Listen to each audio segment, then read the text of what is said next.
जी अपनी बात 10 सेकंड हरिशंकर जी, आप कह रहे हैं इमरजेंसी बहुत पुरानी हो गई। ये राजा महाराजाओं की बात कब की है जो आपके नेता कर रहे हैं?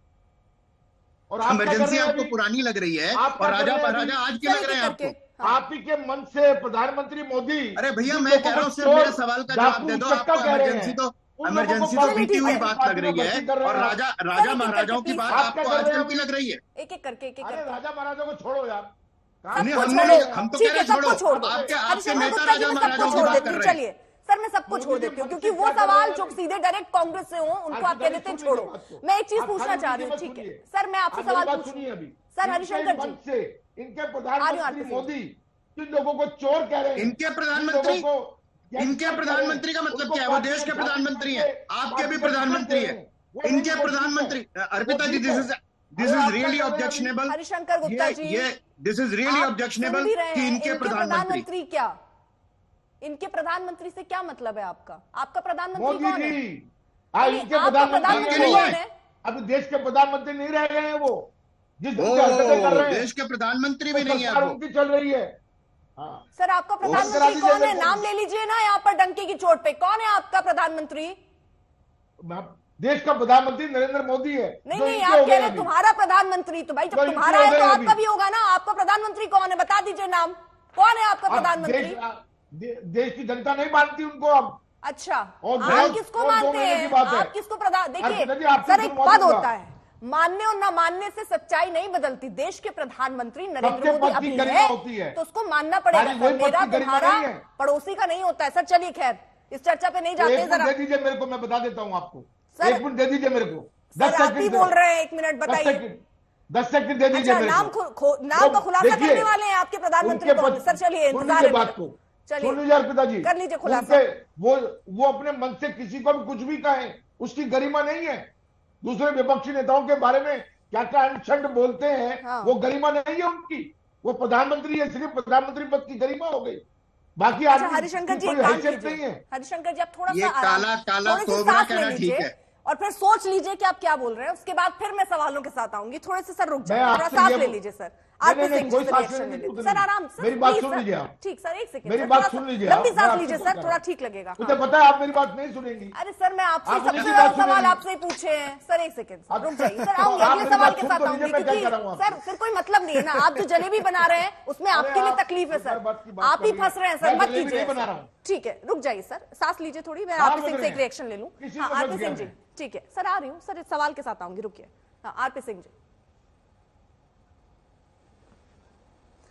देखिए अर्पिता, मजेदार बात यह है कि ये आज इमरजेंसी को जस्टिफाई कर रहे हैं। श्रीमती इंदिरा गांधी को क्योंकि सत्ता से हटने के लिए कोर्ट ने आदेश दिया था और कोर्ट के आदेश को कूड़े की टोकरी में फेंककर उन्होंने इमरजेंसी लगा दी थी और देश के सारे जो विपक्षी नेता थे सबके सब जेल में थे। सबके सब, कोई एक नहीं छूटा था। राजनीतिक कार्यकर्ता जेल में थे। मैं खुद इमरजेंसी के कारण से आज राजनीतिक जीवन में आया। और यही नहीं, यहीं तक बात खत्म नहीं हुई। जितने अखबार थे सबके सब अखबार बंद कर दिए गए थे। उनके यहाँ संपादक सरकार ने लगा दिए थे। एक अखबार ने कार्यरत का एडिट छाप दिया तो उस अखबार को एक सवाल फिर आपसे उठते हैं। आपने क्या इसकी शुरुआत कर दी है क्या? वो बोलते कांग्रेस आरोप लगाती है कि अघोषित इमरजेंसी है आपकी। आप भी तो विपक्ष के नेताओं पर शिकंजा कस रहे हैं। उनको ईडी सीबीआई का डर दिखा देते हैं, उनको जेल के अंदर डाल दिया है आपने। क्या सारे विपक्षी नेता भ्रष्टाचारी हो सकते हैं? जितने बीजेपी में है वो सब साफ सुथरे हैं सर? सुनिए हेमंत बिस्वा शर्मा को आप मुख्यमंत्री बना देते हैं। जी बहुत धन्यवाद जी, बहुत धन्यवाद। मैं आज अर्पिता जी आपके चैनल पर खुला चैलेंज दे रहा हूं और आपके लिए भी निवेदन कर रहा हूं कि मेरा सुनिए, आप जो मर्जी अच्छे से अच्छा वकील हायर करिए।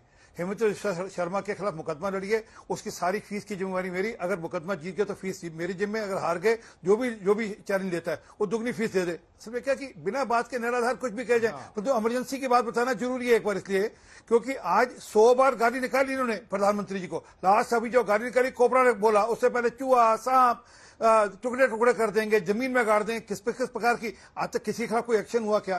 किसी के खिलाफ कोई बातचीत हुई क्या? जेल में डाला गया क्या? तो ये है फर्क, क्योंकि आज इनको पूरी छूट है और इमरजेंसी नहीं सिर्फ, उसके बाद राजीव गांधी ने भी वही काम किए थे जब वो पोस्टर में लेकर आया था, जो डाकघर जो डाकघर पे आती थी उसमें सवाल पूछा, मैंने वर्तमान पर जवाब दे दीजिए। इतिहास में मैंने उनसे सवाल पूछ लिया सर, क्योंकि वो जी मैं वर्तमान की भी बात कर रहा हूँ। अरे सुनिए ना, ये 14 हरिशंकर अच्छी बात नहीं, टोका नहीं मैंने आपने दो कम से कम सिंह जी, ठीक है, कोई नहीं टोक रहा सर, जो एक मिनट सुनिए ना, अरे एक मिनट सुनिए ना प्लीज, धन्यवाद। ये सबके सब 14 पार्टियां कोर्ट में गई थी पीएमएलए लेकर, सुप्रीम कोर्ट ने इनको नकार दिया। आज ये सबके सब अराजकतावादी प्रोसेस में चलना चाहते हैं, ये पूरे देश के संसाधनों को एक धड़े को देना चाहते हैं, तब कोई इनको रोक नहीं रहा। ये कह रही कि हम सारे देश से संसाधन उठाकर हम मुसलमानों को दे देंगे, तभी कोई रोक नहीं। ये इनके एजेंडा में फिलहाल कितने बीजेपी नेताओं के घर पर ईडी सीबीआई गई है, छापेमारी की है, या आपकी पार्टी ज्वाइन करने के बाद भ्रष्टाचार बचता ही नहीं है? कोई जबरदस्ती है क्या?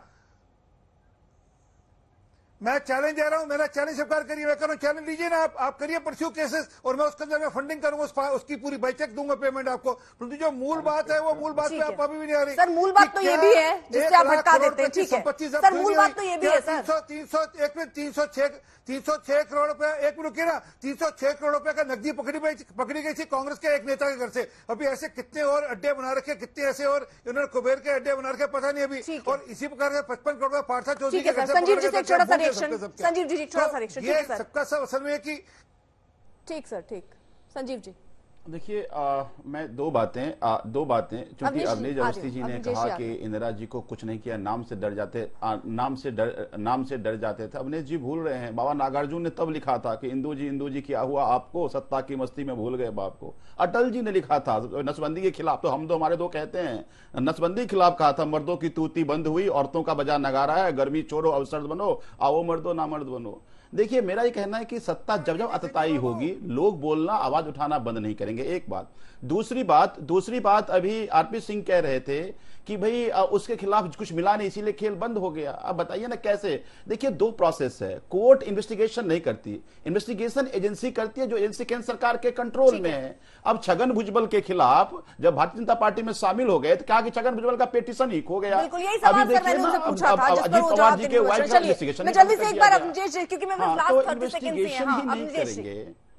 मैं एक बात सिर्फ कह रहा हूं कि सिर्फ इतनी सी बात है, हेमंत बिस्वा शर्मा का नाम आया। हेमंत बिस्वा शर्मा ने कहा कि 2013 में, यानी कि ये सरकार आने से पहले उनको क्लीन चिट मिल चुकी थी, पहली बात। दूसरी बात, इस सरकार के समय में जो भी अगर आपको लगता है कि भ्रष्टाचार हुआ है तो यह आप लोगों की जिम्मेदारी है, संजीव झा और आपकी, क्या आप जाकर के उस समय कोई कांग्रेस ने अपने मंत्रियों के खिलाफ कोई आरोप नहीं लगाए थे? आप लोगों ने लगाए थे ना, तो आज फिर लगाइए ना।